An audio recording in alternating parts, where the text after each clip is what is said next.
Welcome back to segment 3 of episode 24 of My BrainWise Coach. I am Bastian, and in this segment, we are going to summarize the future-focused exercises that we have been talking about, and we're going to preview what comes next as we attempt to unstuck our life. If I can give you a metaphor for that, it's your life is a book, and what we've been talking about is the overall arc of the book. Where your career or the immediate future is the next chapter in the book. And you have to live both of them at the same time. You've got to live out the current chapter, and that is finding your next role, etc. But also that's in service of what's the overall arc of the book. Which now the overall arc, truthfully, is being a great demonstration of Christ's example, number one. Number two, a great relationship and experience with my husband, and then 3, building and expanding our family. You got it. So really, there comes a point in time when we turn around and say, okay, we have done enough digging into the future. And having described all those things, there's a total of about 15 exercises we've covered all in this last couple of podcasts. So what nowadays we can do is take the transcripts from all of that, feed it into AI, and say, give us a 2-page story of the future. And you'll have a fairly good description of what it is you want. And I think for our BrainWise friends, I would encourage them to do something very similar, where if you're writing it down physically, obviously then and I think AI can read pictures too, so you can take a picture of it, or you want to transcribe it into text on a Word doc or something. But take that same content, if you feel comfortable, of course, and put it into AI and say, help me come up with my story of my future based off what I've described and the themes that are appearing, because it can help you really identify what is it you want and put it into probably a bit more of a description or descriptive story that allows you then to set your sights on, I'm sure where we're going to go next is, okay, now where am I at today? And then how do I get there? Yeah. And so one of the other things you can do with technology today is take all the notes that you've made and dictate them into a Word document.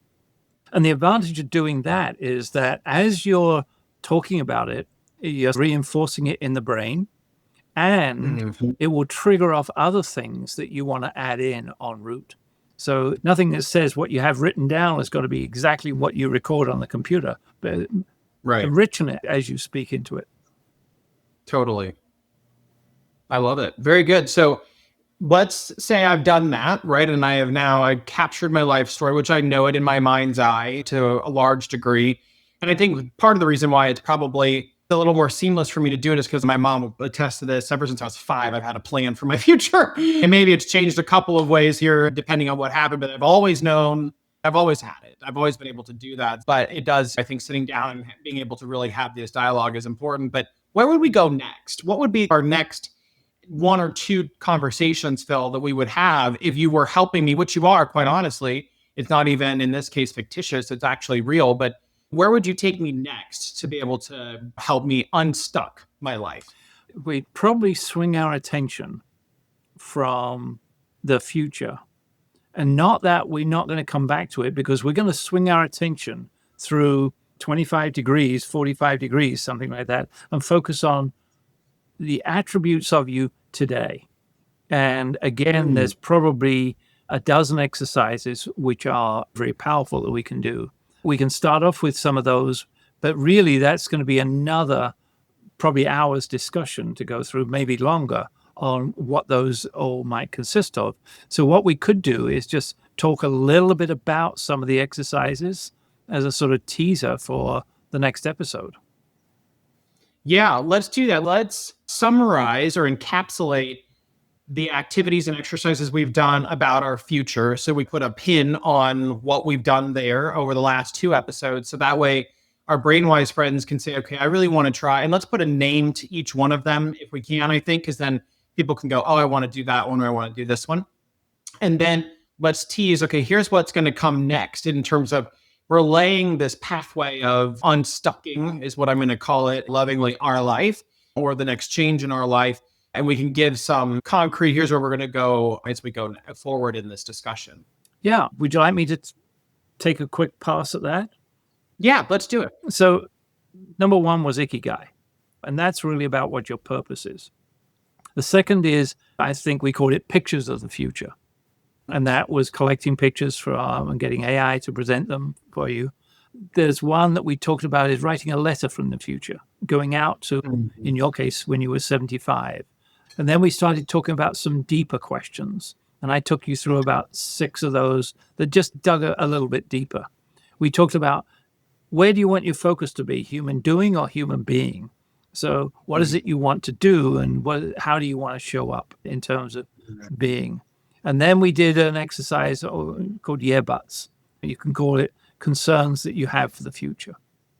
We also then talked about stepping back a little bit and saying, what have I missed? What else is important to me in that overall summary and story? We talked about what would an ideal day in your life look like? And you described some in more generalities. For some people, it might be more detail that's important to them. So no magic answer one way or the other there. And then we talked about the possibility of writing your own obituary. That's another way of getting at the future. We talked about using death as an ally. And then one of the things I said is go out and ask other people. What would they do? Yeah.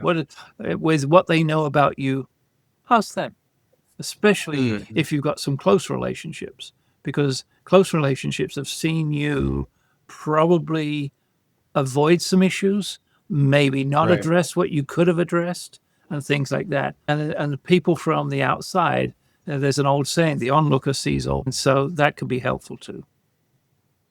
And I think once you've gone through either all of those exercises or you've selected the ones that most call to you, obviously journaling them, then dictating it back into Word, transcribing it so that you've got this kind of overall narrative of your future experiences or future self, taking that and then putting it into AI, because now I can tell you back what your future life story can look like. And so that's what all of those activities that we've done is, to help us define what we truly want our future to be, like getting down to the root of it and removing some of the fluff or the sugar coating that a lot of times I think we put on things, because you're getting raw and vulnerable kind of about what you want the future to look like. And that's what all of those things were helping us to do. Phil, I think as we think about now, our BrainWise friends have done that. We're putting, here's not a pin, because we may come back, because I know that the brain, as we go through other activities, will probably come back to, oh, that's something else I want to have in my future, because that's just how the brain works, like a pinball machine. What I just saw in my head anyways. That's a great description. I'm over here now. There's the title for a book, The Brain as Pinball. I love it. Maybe we'll write that one together. But yeah, so I think now it's okay. Now that we've done some of that work, let's move into my present, right? I believe is what she said. Where am I at today? So give us a little bit of a glimpse into what to expect on the next episode of My BrainWise Coach. So there's a whole bunch of them. And one of the most powerful ones, and I think we may have mentioned this a little bit, is multiple. We've all got multiple sub-characters. And identifying those characters with 5, 6, 7, 8, whatever they may be, because each of those has a life story of their own and a series of goals in life, if you like. And so identifying what they are is pretty important. The amalgam of all those will give you a pattern of how you respond to threats. And we'll be looking at what's called the personal threat profile. What is your skill set? What can you turn around and say, these are the things I am really good at? You can't give a list of skills, like in the same way as you could do a list of values, a list of qualities and things like that. But a list of skills, what is it I'm really good at? Maybe what is it that I'm not good at, but would love to become? And then we're going to talk about your mental models, your worldview. What is that picture that you hold in your head of who you are at the moment, and how much of that is useful moving forward, and how much of it you might want to review? Where are you in your phases of life? You're in your 30s, which is in your 4th decade, if you like. The interests you have are different to someone like me who's in their 70s. And so where are you in the phases of your life? Are you in the upbuilding, or are you in the plateau? I personally don't think I'm ever going to slow down. Life has a way of grasping us by the collar occasionally and saying, no, wake up. Ever since I've known you, Phil, you said you were going to retire, and that was 7 years ago, and you haven't yet retired. So I think maybe you're redefining what retirement looks like. And that's my book. I just haven't reached all the end of the different chapters yet.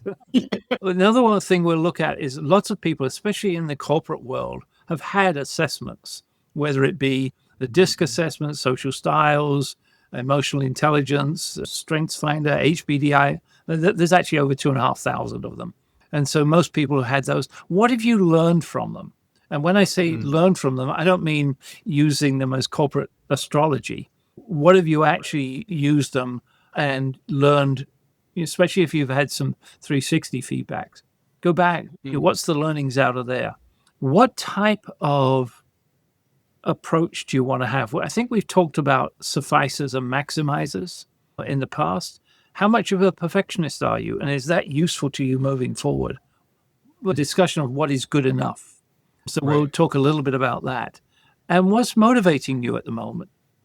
Because what happens in our lives, things that, and we've observed this particularly in corporations, people become good at something and everybody says, oh, you're the one to do that. And after a while, if that's the only thing you're doing, you start to not find it as a love anymore, but you start to loathe it. And so where are you in those type of processes? So those are some of the things we're going to be looking at. I think it paints a really cool future for our BrainWise friends. We start by looking at our future, defining what we want that to look like. And so stay tuned until next week, where we start to dig into a little bit of where are we at today, right? How are we showing up? What are the things that we're doing? What does that picture look like? Because that's going to help us to identify where there may be somewhat of a gap between where I'm at today and where I want to be in my ideal future. And Phil, before we end our episode today, because it's been a fabulous discussion, putting a overall bow on our future, let's go into our BrainWise or Brain Unwise moments for the week. Do you want me to start or do you want to start? Please go ahead. Yeah, so I think my BrainWise moment from this past week was my birthday week, which was fantastic. I had a really great experience. And what it reminded me of is that it's okay to slow down. Because one of the things I define, especially as I'm in a transition, is what am I doing every day? How am I being productive? And I'm an Energizer bunny and I just move all over the place, got a billion things going on. Thankfully I do accomplish them all, but I think people get exhausted listening to me sometimes because I've got so many things that I'm working on or doing. And I was reminded of this actually last night. I don't know if it was a BrainWise moment for me, or maybe I was unwise, but my husband was wise. Well, he was watching a show. He had just made dinner. I cleaned it up, but we've got all these different things going on, family that's coming. So trying to plan, make sure we've got all the right groceries in the house. And so my brain is going a million miles an hour. And it's 9 o'clock, possibly. I don't know exactly what time it was. And he simply said, come here. I said, what? I just talked about needing to add some more stuff to our Walmart order. And my brain was still going. And he said, come here, sit down, relax. So, basically, be quiet and enjoy just being still.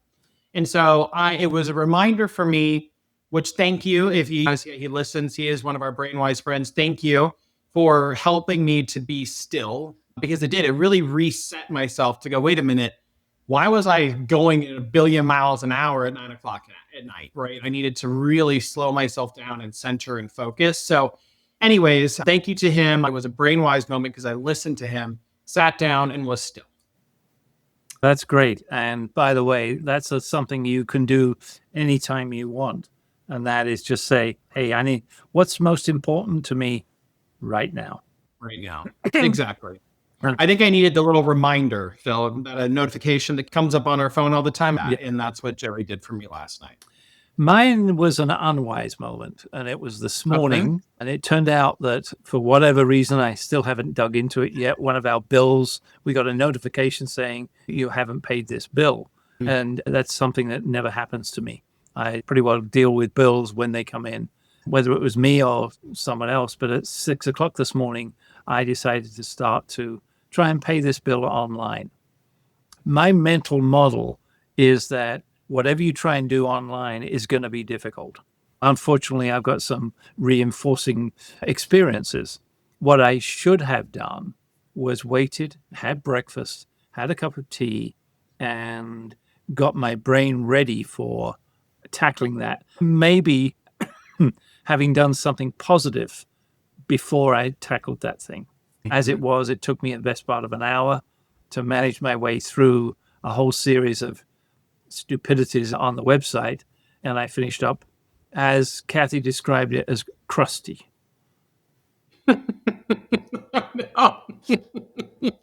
We have shared in the past. It's a great example, though, Phil, of how even though we sometimes know the right thing to do, we sometimes don't intentionally choose it. And for whatever reason, that might happen. And that's just being human in the human experience. Yeah, indeed. Very good. All right. Awesome. I think what a great conversation today about the future and how our BrainWise friends can build out what their future looks like. Stay tuned for next week's episode where we go into the present, where we are today. What do you want your ideal future to look like? And use some of the activities we've talked about over the last 2 episodes to help you enrich and define what that is. And stay tuned until next week when we go even deeper into how do we unstuck ourselves from wherever it is that we might be. And until then, stay curious, stay compassionate, and always stay brainwise.